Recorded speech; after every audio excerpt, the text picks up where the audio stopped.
Welcome back, welcome back, welcome back. The second half of Olympus Rises. Let's go ahead and jump right into it. Hello. Yo. Hello. Will, did you check your messages? Oh yeah.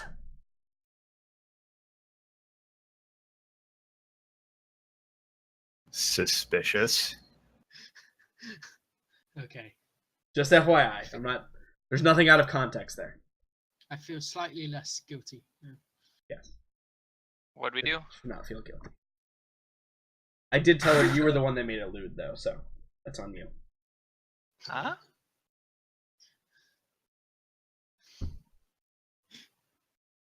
So, we pick up with Oscar. You've been through 6 days of probably some of the most grueling training since your youth. And on your slightly older Shriek frame, probably doing some kind of damage. But luckily for you guys, there is a bioscientist that is in your class, and so I think that it's important to kind of go back to the relationships that you have with these particular students, having developed and seen them as we have. There are certain things we can infer, certain things that we can go back to, and I'm going to go into their personalities a little bit so we have a better idea of what we're dealing with here. So the one in particular, the bioscientist, Miss Esther Lineborough. Esther in particular is kind of got that bubbly, open personality to her. She seems to speak what's on her mind. It doesn't have a whole lot of qualms about keeping things a secret. She's usually the first and the last person to speak in a conversation, because that's the type of person that she is. But I think that it comes off as endearing. Would that be anything like your cat? Yeah, my cat is Very friendly, yes. Yes. I might throw something at her shortly. But I think it's intended and does come off as endearing, but I don't know how Oscar feels about that. Oscar being an individual who kind of, I feel like, likes to play the cards close to his chest. Maybe there's like pity for the innocence of this girl. But if that had started, I think that it is squashed quickly by the first time that you actually combat her. Yeah, I think it's, initially after his experience with the other with Mateo, the charmer guy. I think he's a little on his guard about anyone who's overly chatty here. So he probably, I think he's maybe a little bit suspicious of her, but like still doesn't necessarily regard it as like, her doing anything untoward, like he doesn't think of her as a menace or anything, but I think he probably tries to keep a little distance after that first experience. Yeah, it's probably one of those things where you don't think that she would betray your trust on purpose. She might just say something that you've told her, just spouting off at the mouth, right? Like, right. And it should be said that Oscar hasn't been asking too much about anyone's backgrounds, and he's been attempting not to say much about his, because he doesn't know, any of these people could be Claris members for all he knows. Right. And so I think that the distinctive point here on that subject is even Esther, the seemingly bubbling idiot, is very specific about not giving specifics. Most of the prattle that exudes from her mouth hole is basically innocent jargon. And I think that you pick up on that, is that she is hiding at least her identity because she understands the necessity to. And especially, I think the most secretive of the group is probably Mateo. He plays the cards very close to the chest, and you're not sure. He's one of those people that, like, that makes perfect sense, but it could also be a lie, and I'm not really sure. Whenever he, like, divulges information, it makes sense either way, and I think that is kind of important to the story behind him. But specifically, I think that in combat, and we're going to speak of combat here for a moment, Esther, she wields a tonfa in one hand, and leaves her second hand free. That's her typical fighting style. And she fights very defensively, and I think that it is shown that she is adept at predicting and defense. And I think that and I'm going to go through this, the one time that she really gets the better of Oscar is one of the very first fights. The first, scraps that you guys have, or duels, or whatever you want to call them, bouts, perhaps. I think it's where you realize, although she never says it in so many terms, she seems to know where you're going to strike before you even do. And knowing that she is a biopsionicist, you know that she has MES, and I think the one important point is probably when you are either not using your abilities to the fullest, or maybe when you are, she predicts your movement and gets the upper hand on you, which doesn't happen a whole lot to Oscar.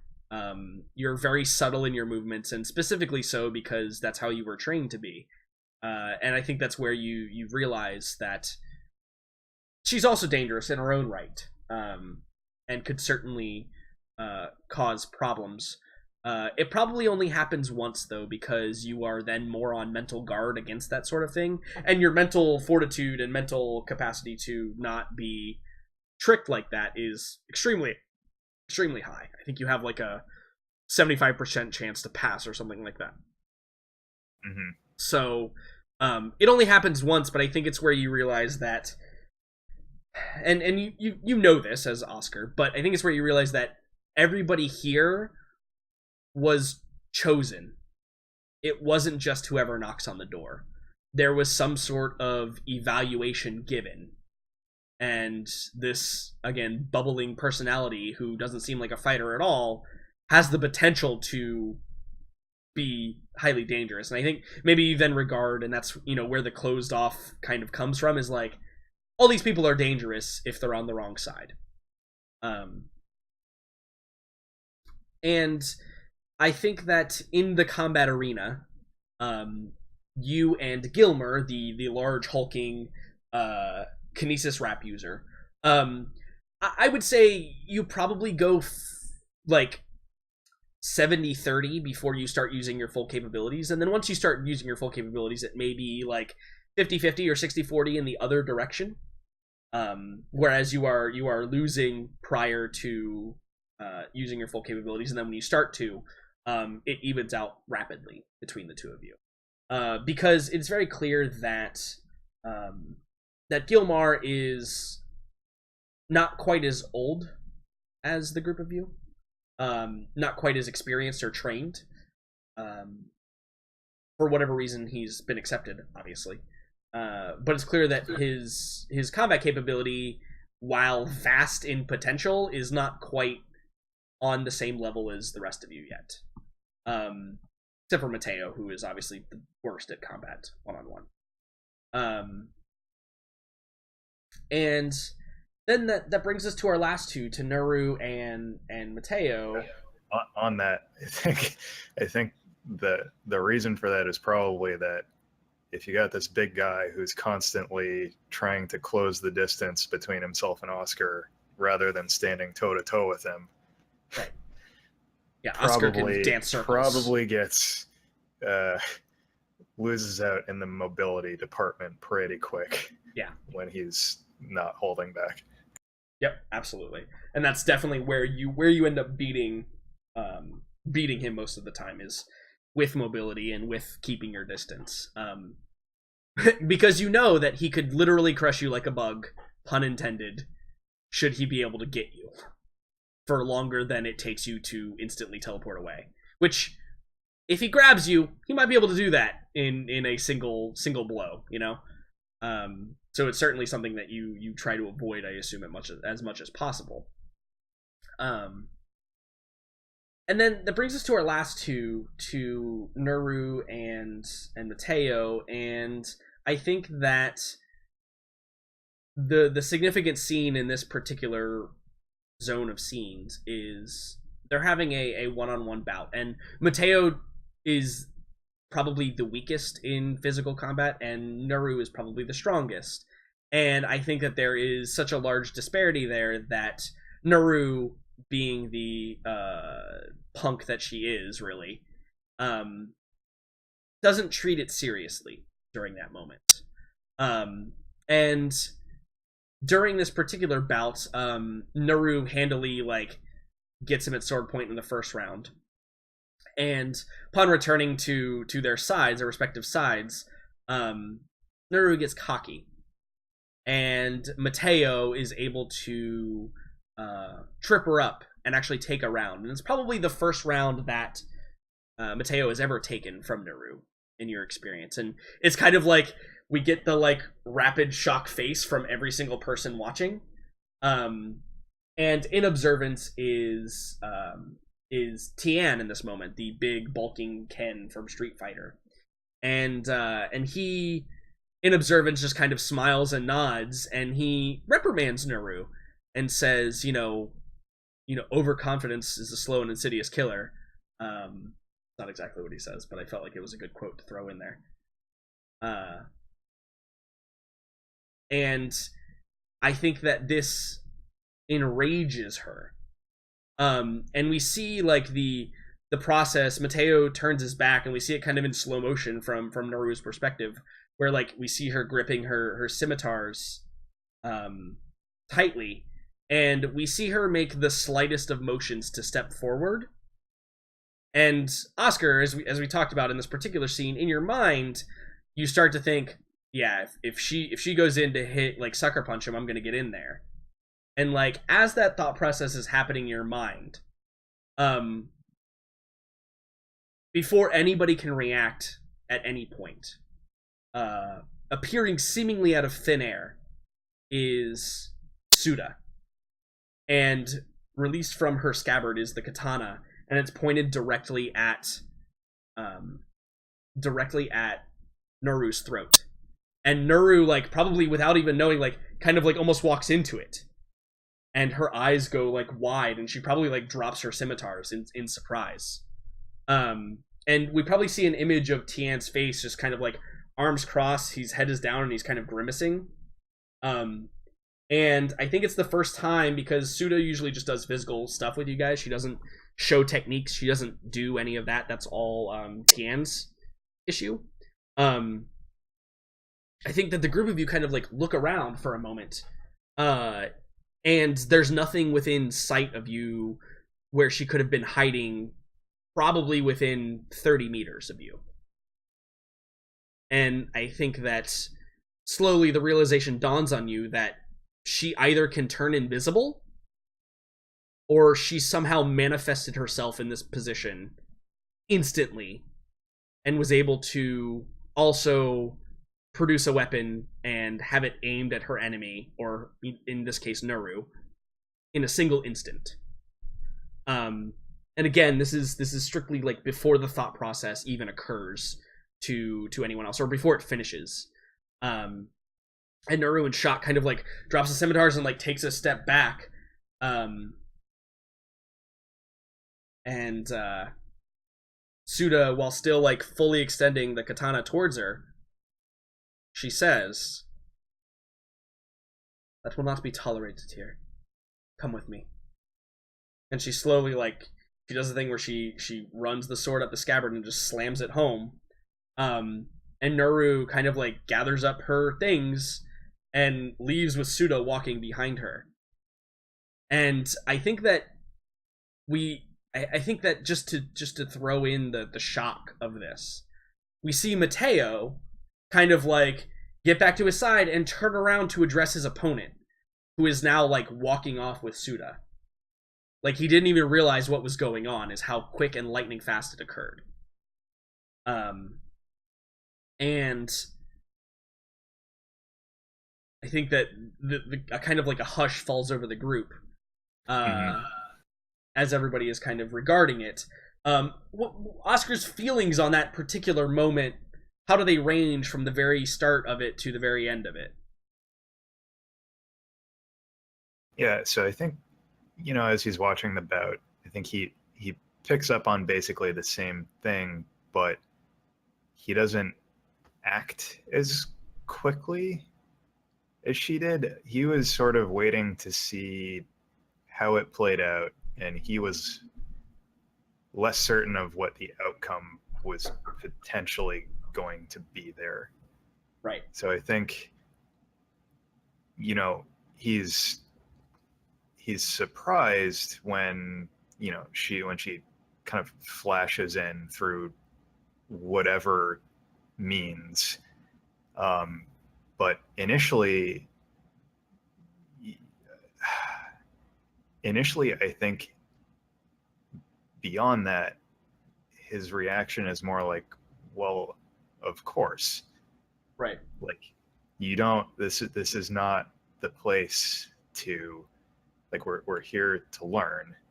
This is not the place to, in anger, stick somebody in the back because they bested you. So I think that he probably takes it not really for granted, but everything seems more or less in order to him. I think he's a little bit surprised that she would succumb to that Nuru, like, falters in that manner. But beyond that, everything is pretty much in line with his expectation for training like this. I think later on, it dawns on him what a peculiar thing it really was that the master was able to do that. Yeah. So we see like the point of like, yeah, no, this is exactly right. Like she needs to be reprimanded. And so initially, like, the interpersonal thing is what strikes him, and he mulls that over. But then later, it bothers him that he doesn't understand how she was able to move so quickly when he's not really certain about her abilities. Right, and it seems, and again, I stress the point of none of the abilities that Suda or Bichu or Sensei Bichu have are ever expressed except for this one particular moment. So that is kind of eye-opening to him, and he wonders quite a bit about what her actual capacity is after that. Yeah, and I think that that's like appropriate, and it is important to note as well that for the remainder of the training, Nuru does not show up. In fact, you probably hear, because Esther is a snoop, you probably hear that Nuru's belongings were gone. Like, the room is vacant and abandoned, and it seems like maybe they kicked her out. Because of course she knows that. Because of course she would check. Right, exactly. Like I said, because she's a snoop. Yes. That's exactly what she would say, and she would like do it in like that hushed whisper, but so that everybody could hear, right? Like that. Yeah, the loud whisper. Yeah, the loud whisper, exactly. The room enhanced whisper. Yeah, and I think that like Mateo, I think in reaction to that, probably feels kind of or at least on the surface, from what you can tell, feels bad. Like, he feels responsible. Like, because the way that Mateo fights, as I've explained before, is he's tricky, right? Like, he doesn't fight straight up. He's kind of a snake in that regard. Like, he will wait for you to come at him, throw a bunch of rocks at your feet so you trip, and then get the better hand of you. Like, that's kind of the way he fights, which, in a particular place like this, there's room for honor, but not on the field of battle. You have to be able to overcome and adapt to any situation, right? It's all about what happens. If your whole thing is being tricky, you can't just... Right. You can't not do it. Like, it's dumb not to. Again, like I said, he's the master of improvised weapon fighting.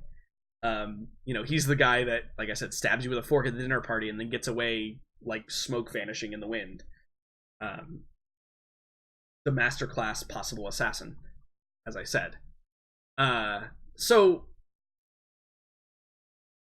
with that being said, and with that occurrence, I think it does, yeah, like you said, Oscar, it falls in line with what you expected at a place like this.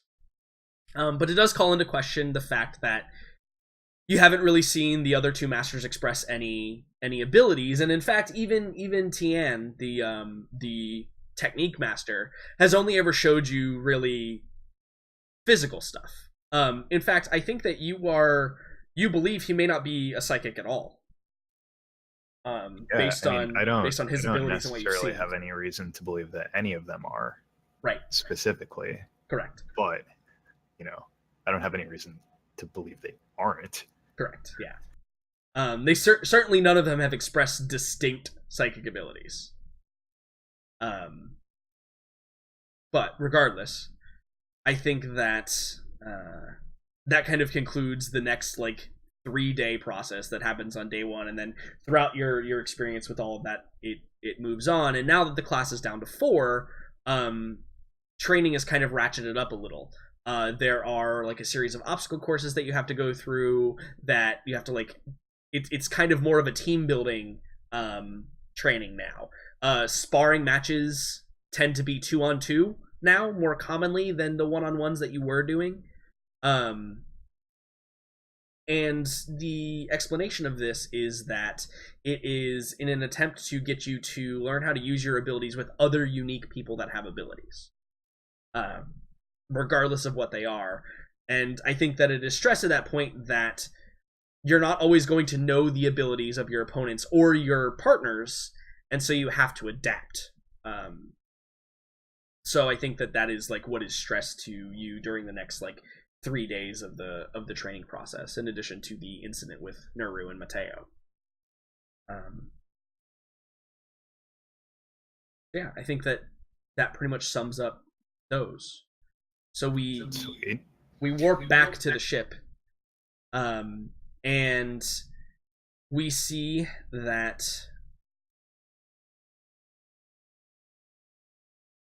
Fortune and Dr. Fisher. It's time to make those checks again, if you would so like to. I would. Okay.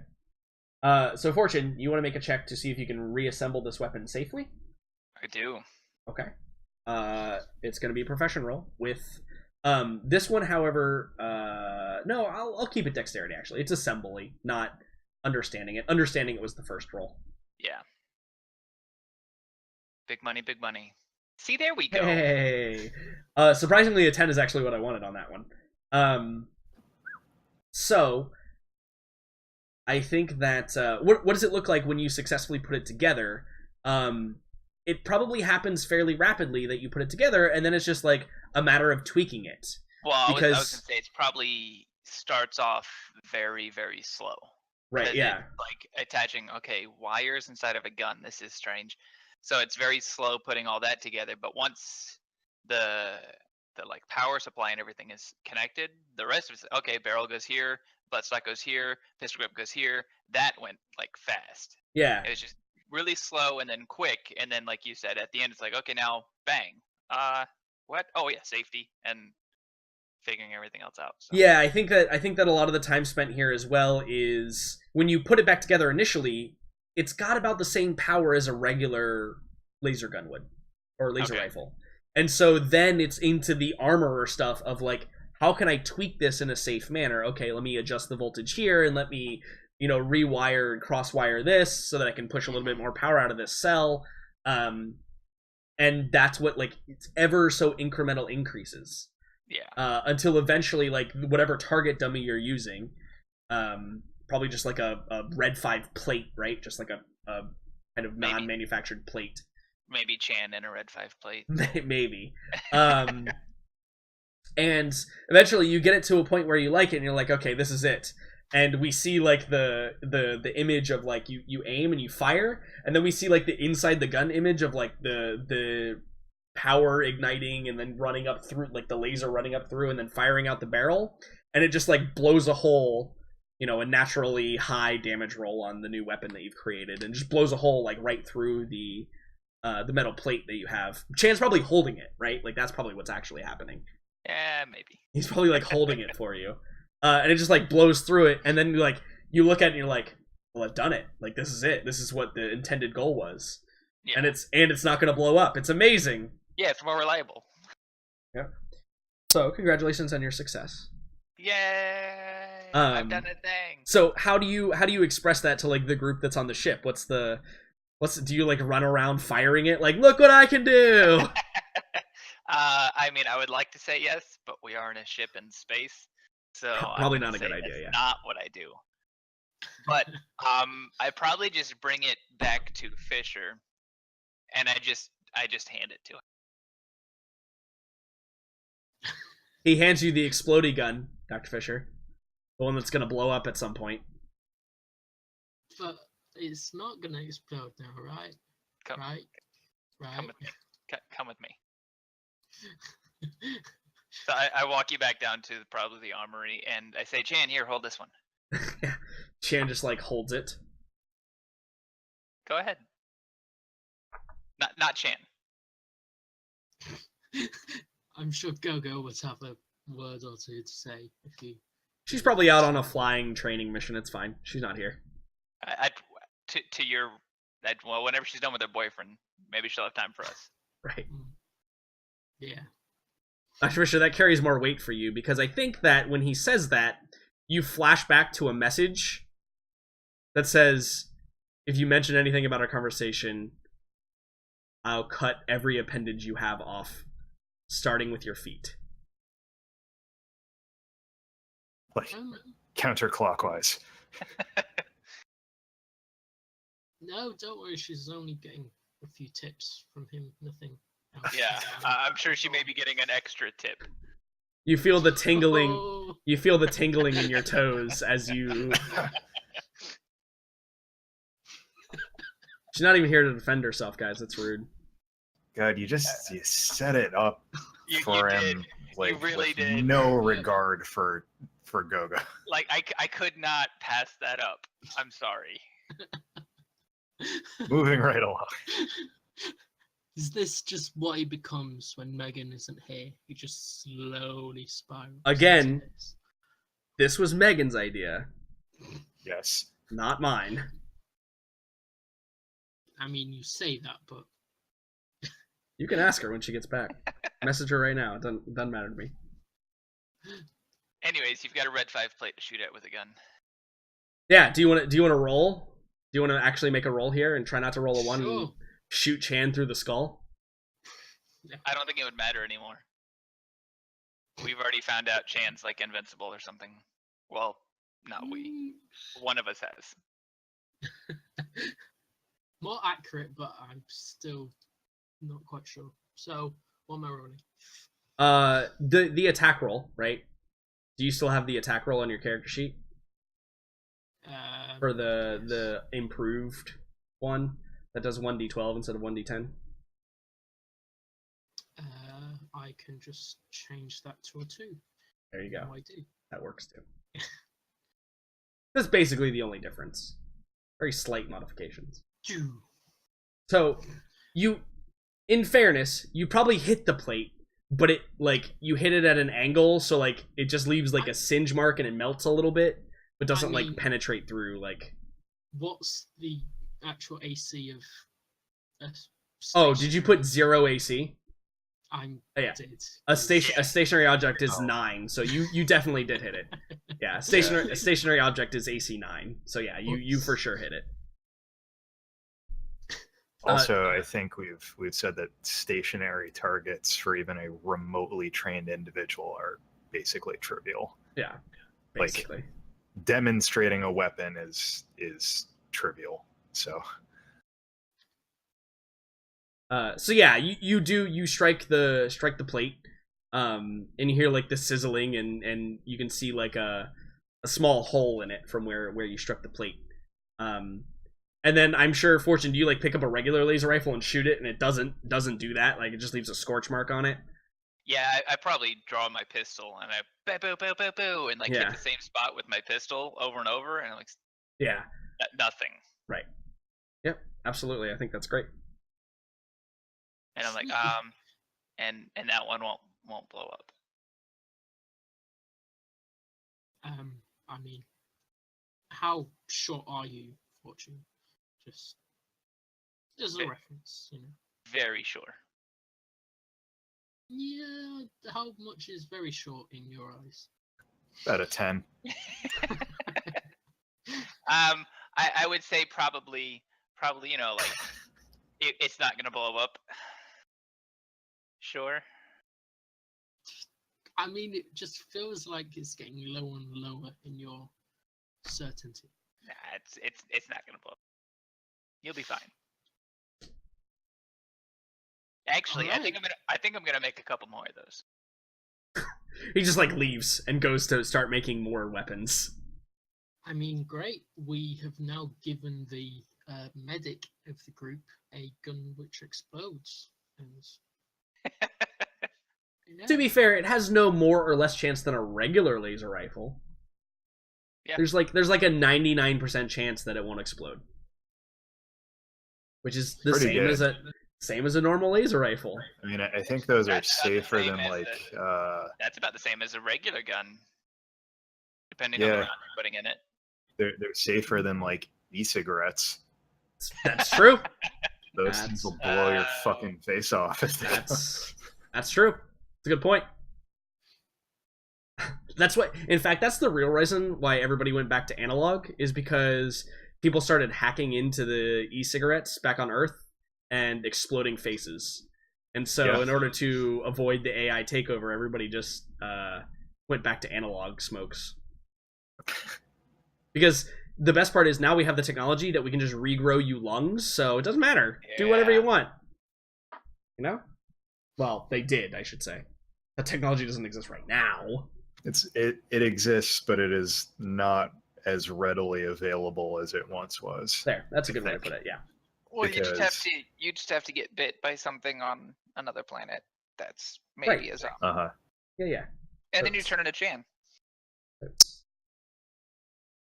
So, Because like the TL5 medtech is, I think, Yeah.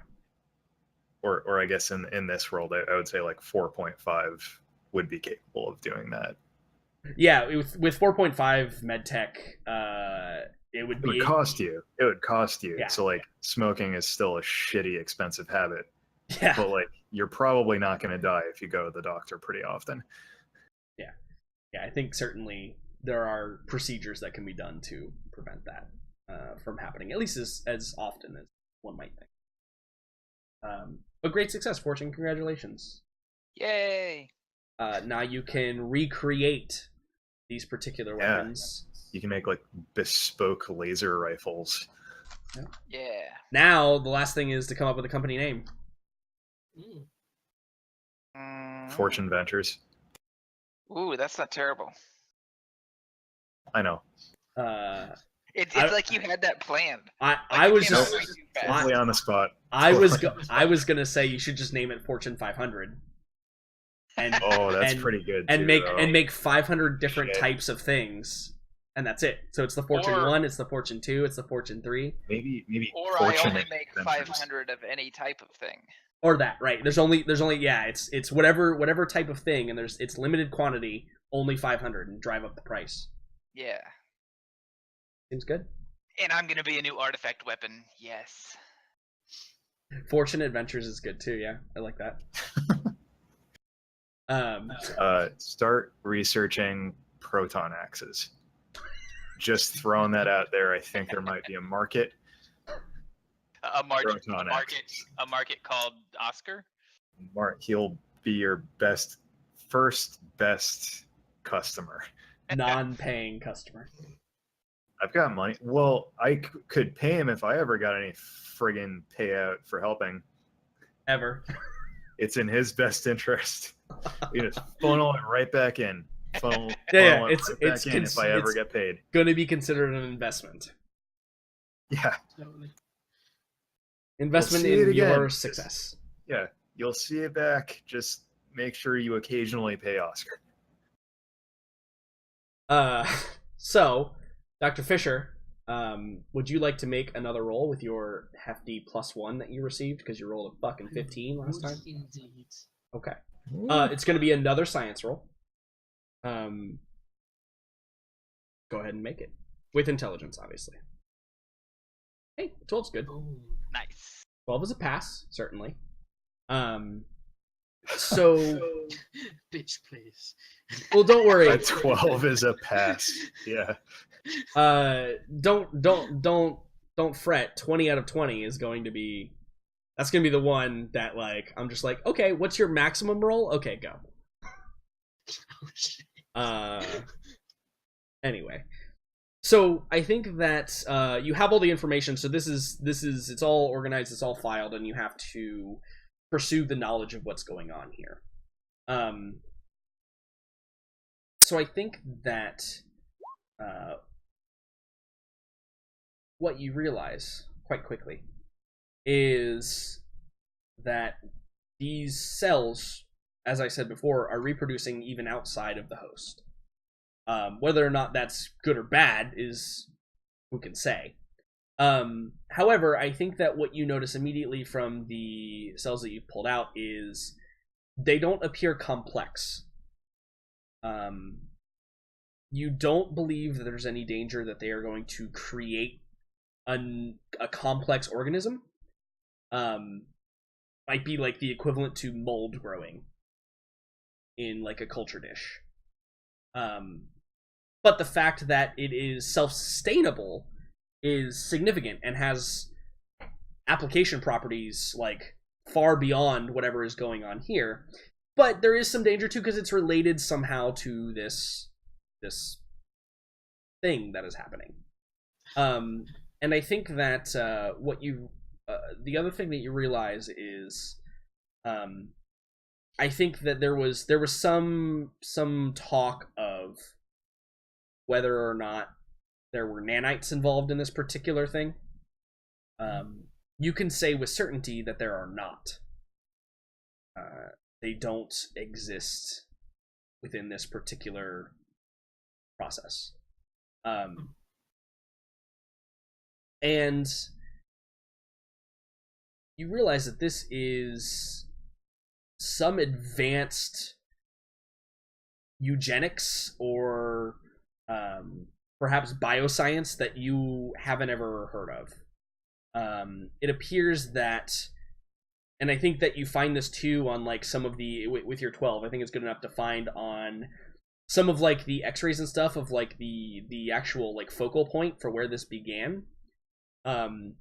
You can see like the tiniest of tiny like little chips on like the base of the skull, and it looks like a pinprick. It's smaller than that. It's probably some type of, and I think that like you look at your scalpel and realize like it's the size of a proton basically. And it looks like an injection point. Where whatever this thing did to Chan, this is how it did it. And I think that's the big revelation in this. And so the next role coming up is going to be, well, now I have to see if Gogo, now that you know what you're looking for, now that you have a focal point, because something like that you would not be able to find on just like a body scan, right? Like you have to have a specific point of reference, a specifically small area to dedicate a fuckload of time to identifying that particular thing. And now that you've identified that, you can also investigate Gogo and see if she has the same thing, which might bode a correlation between the two particular subjects. Sound interesting? I mean, holy crap! This isn't just some weird voodoo stuff. Yeah, and in particular, it is more information than you've gotten in the entire rest of your career. I think that most of your research and stuff that you've done was mostly guesswork, right? Like, it was mostly, well, we've seen this type of behavior, and basing that on behavior that we've seen with XYZ other thing, we can determine that, it's a lot of if then mumbo jumbo sciencey talk. But this is like concrete evidence. It's verifiable data, which is, as I'm sure Matt can tell you, the most important thing about science. Yes. The literal creme de la creme is verifiable, repeatable data. Yeah, concrete evidence is very hard to.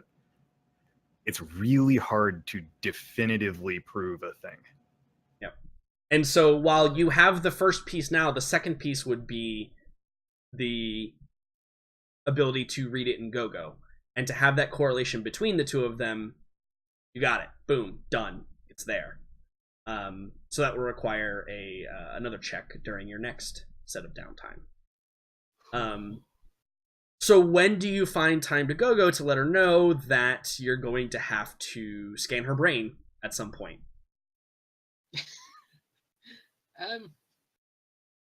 I mean, I think I've really been stretching the equipment we currently have on the ship currently.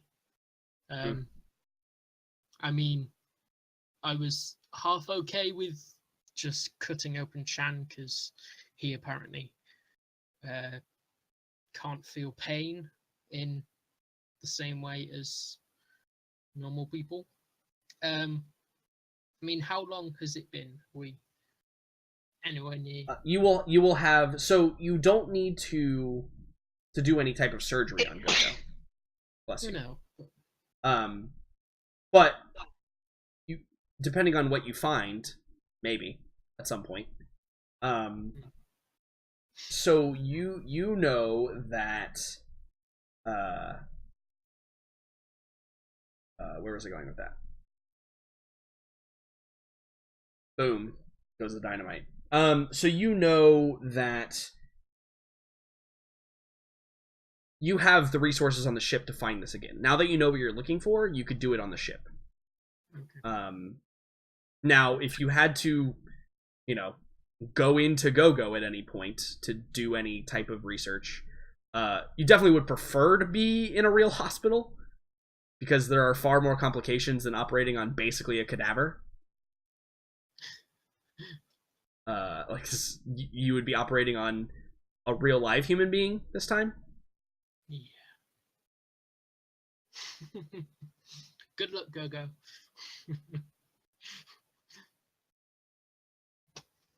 So that's probably what you know about that. But you would probably find Gogo in the cafeteria, surprisingly. Gogo very rarely leaves her room for anything.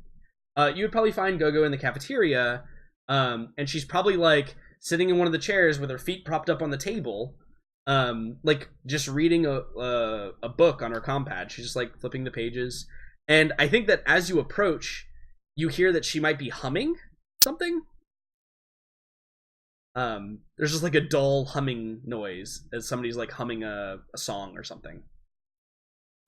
Also, it should be noted that for the past few days, both of you haven't heard any obnoxiously loud jazz music lately.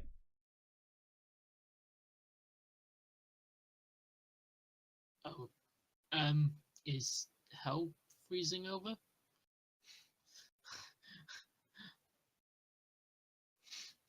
So you walk into the cafeteria and you see Gogo actually has like a pair of like earbuds in, and is like reading the book out in the cafeteria.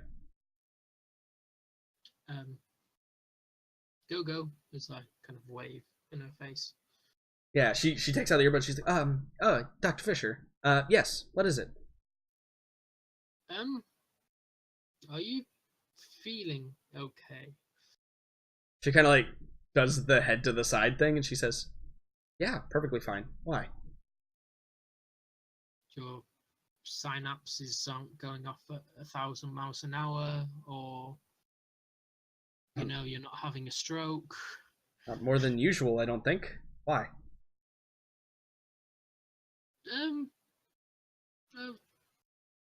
Apparently no reason.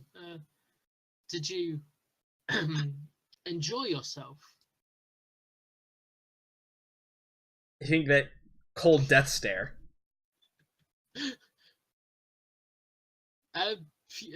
Purely scientific, he hasn't grown fangs now. No. Continued cold death stare. Brilliant. Like, great talk, Gogo. I'll just be backing away slowly. She's like, "Is that all you wanted, Dr. Fisher?"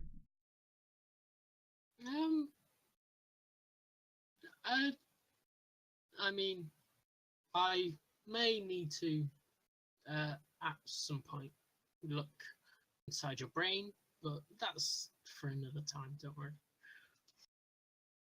I think she just kind of shrugs and like puts her earbud back in a worse mood than when she was when you walked in, very clearly. Yeah. Dr. Fisher cock blocking, left, right, and center. No, I think you're just getting yourself on the shit list, to be fair.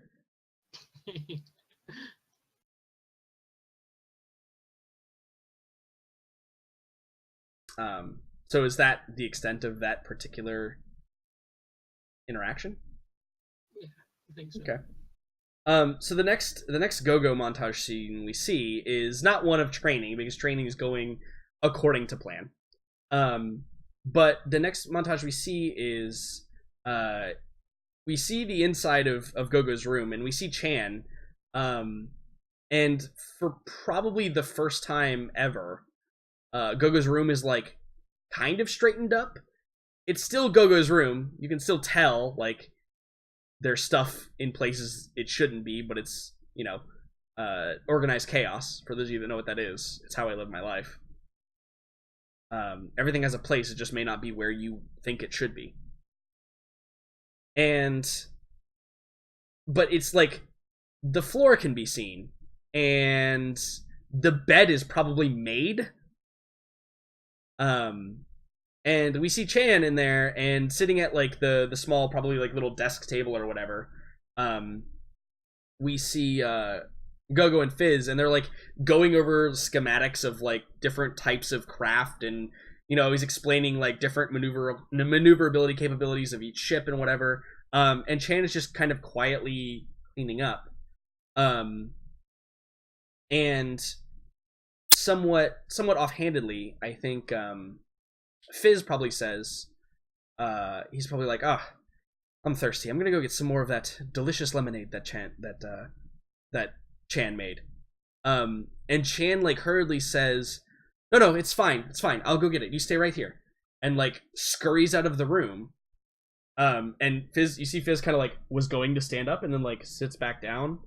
And he says to Gogo, he says, Now, Miss Gogo, I'm very, very confused about this particular relationship that you have with Chan. He seems like a nice boy, but I have to ask, is he some kind of servant? Are you some kind of princess and you didn't tell me? If so, I can find a horse and some armor if that is what is necessary. And Gogo probably like punches him in the arm and gets kind of red face. And she begins to explain to him kind of Chan's story. And it's probably in a bit more detail than she's ever told anybody else.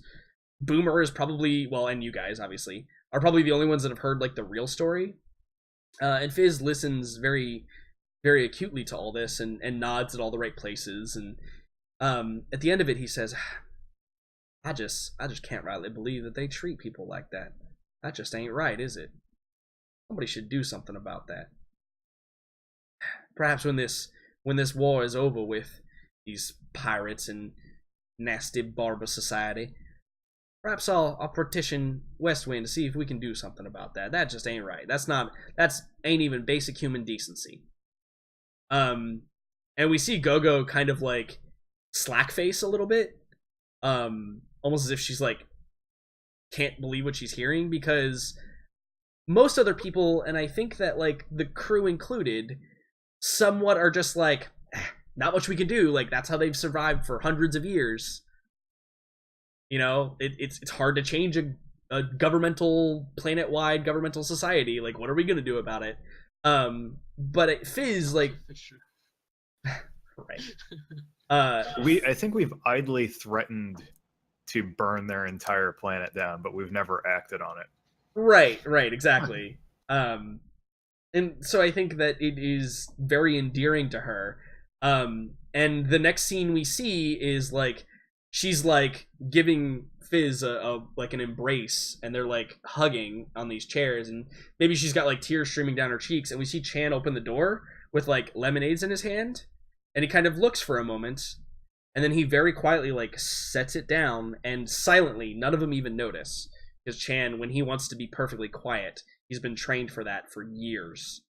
He just sets the lemonades down and leaves without either of them noticing, and we just like, you know, fade out on that image of Chan like specifically not engaging with that activity that he witnessed. Because Chan's a bro and he knows how to not cock block. Not exactly it. So the other scenario here is it's the 1st of October. Rent's due. Yes, rent is due. Now, do you guys already have the money in the fund to do it, or is this? We sure do. Okay, perfect, cool. Yeah, because last month was paid for, so. Right. Yeah. We had the money. I said, "Hey, I'm making my payment." And they said, "Oh, your payment's already been made." Yeah, totally. So the payment, you probably have it in like an auto transfer fund, right? And it's sad that when you open up, it's like payment of 9,900 whatever, how many credits, and you're just like, oh, that makes me sad. Yeah. There goes all the money ever. Yeah, 9,928 credits. There you go. But luckily, hey, you we never resolved what we got paid for this drop off most recently. Also, I was waiting till you all are back together, which is going to happen quite shortly after the final hurdle here. Gotcha. Yeah, the final hurdle.